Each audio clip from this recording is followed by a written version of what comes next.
आज ये बेवारिस मैयत है, उमरगा पुलिस स्टेशन हद में की है।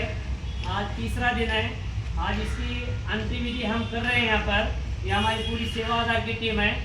सेवा आधार की टीम में मैयत व्यक्ति के बारे में हमारे अध्यक्ष साहब दो बातें बता देंगे। अध्यक्ष साहेब, तुमच्या शब्दामध्ये तुम्ही दोन गोष्टी म्हणावं आणि 2 मिनिटांसाठी श्रद्धांजली घ्यावं। आज या ठिकाणी उमरगा पोलीस स्टेशन हद्दीमध्ये आढळून आलेले कोले नावाचे इसम ज्यांचा पोलिसांनी तपास घेतला असता त्यांच्या नातेवाईकाचा शोध लागला नाही, त्यांच्या गावाचा शोध लागला नाही। त्यामुळं गांधी चौक पोलीस स्टेशनच्या विनंतीपत्रावरून ही सेवा आधारची टीम या ठिकाणी त्या बेवारस मृत घोषित केलेल्या इसमावर रीतिरिवाजाप्रमाणे, हिंदू रीतिरिवाजाप्रमाणे आज आम्ही त्या ॲक्टिव्हिटी करत आहोत। आणि सेवा आधारची तत्पर टीम जवळजवळ या महिन्यामध्ये 4 बेवारसावर सेवा आधारच्या तत्पर टीमनं कोणताही निस्वार्थ भावानं अंत्यविधी केलेला आहे।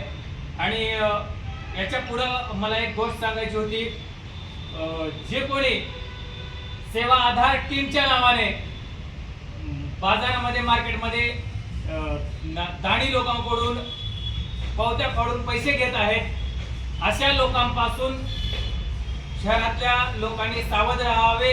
सेवा आधार टीम पैकी कोणीही आपल्याकडे पैसे मागायला आजपर्यंत आलेले नाही, कारण सेवा आधार टीम आजपर्यंत पुढे पैशासाठी हात पसरलेली नाही। काही भामटे लोक सेवा आधारच्या नावानं पावत्या बुक छापून सेवा आधारचं काम आम्ही करतो म्हणून पैसे छापत आहेत। अशा कोणत्याही लोकांना इतर दाणी लोकांनी पैसे किंवा कोणत्याही स्वरूपाची मदत करू नये।